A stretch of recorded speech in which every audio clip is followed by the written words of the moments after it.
Hi everybody, it's Christopher and welcome to Life's Not Over, It Just Looks Different, the YouTube channel. If you've been watching some of the other videos, you know that I've got a tremendous focus on cortical visual impairment, and I'm going to take some time and go through each of the 10 characteristics and how they affect me. Today I want to start with a preference for a particular color. So for kids with CVI, they tend to find objects a little more easily and can find objects that they're asked to find if those objects are in a particular color that they prefer. Now that in itself might take a little bit of trial and error to figure out which color the child gravitates towards, but typically red and yellow are the ones that have the most success. But try it with your kiddos and you'll see which ones work best for them. In my own personal experience, after my surgery in 2005, for the first couple of weeks, my world was very much in shades of gray, browns, blacks, that sort of thing. No colors were really standing out, and definition of objects was actually fairly difficult at first as well. My first recollection of seeing color was just a few weeks after being out of the hospital. I was riding in a car, and as we were riding along, I was able to make out the yellow line on the road. And that was my first recollection of being able to see the color yellow. About 10 weeks after the surgery, I went to the orthodontist's office, and the receptionist told me to go sit in the blue chair in the treatment area. In the treatment area, there were 3 chairs. There was a red chair, a yellow chair, and a blue chair. Not only was I able to find my way to the blue chair on my own, I also noticed that I could clearly make out the red chair and the yellow chair. So that was actually a really big day for me, because that was the first day that I realized that I could see all 3 of the primary colors.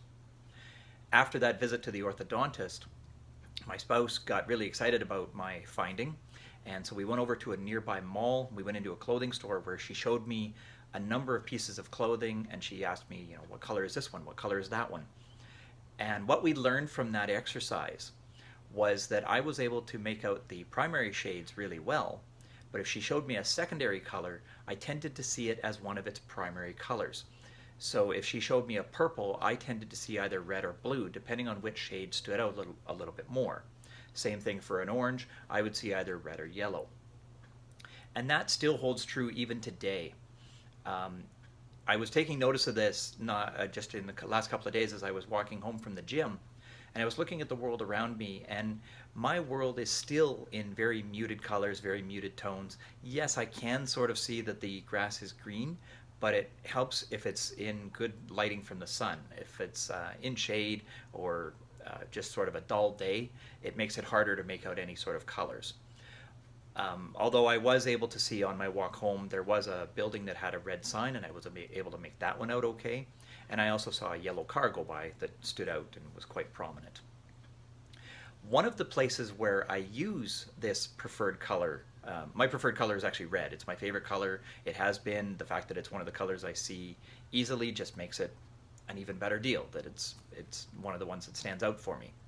And one of the places that I use it, and some of you may want to do this with some of your kiddos who have CVI as well, if you're going to involve them in playing games, what I do if I'm going to play a board game, like I love Monopoly, and if I'm going to play a board game like Monopoly with friends or family, one of the things that I will typically do is, since Monopoly, depending on the version you're playing with, either has silver pieces or sometimes they're wooden pieces, I will actually go and pull a red piece out of another board game so that I can use that on the board, and I'm able to move my own piece and interact with the game just like my friends and family would. So it gives me that element of being just as included, that I don't have to rely on them to move it around for me, and I can see where my piece is on the board.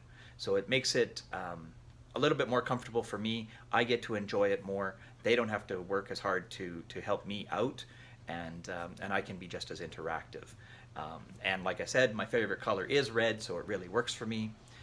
It's the favorite color, or it is the color of my favorite football team, the Calgary Stampeders.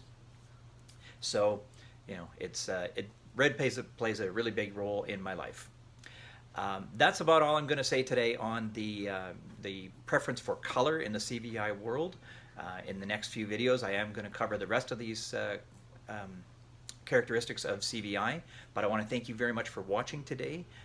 If you've already subscribed to the channel, thank you very much for doing so. It's nice to have you on this journey. If you haven't subscribed yet, and if you wouldn't mind hitting the subscribe button, I'd love to take you on this CVI journey and talk more about the characteristics of cortical visual impairment.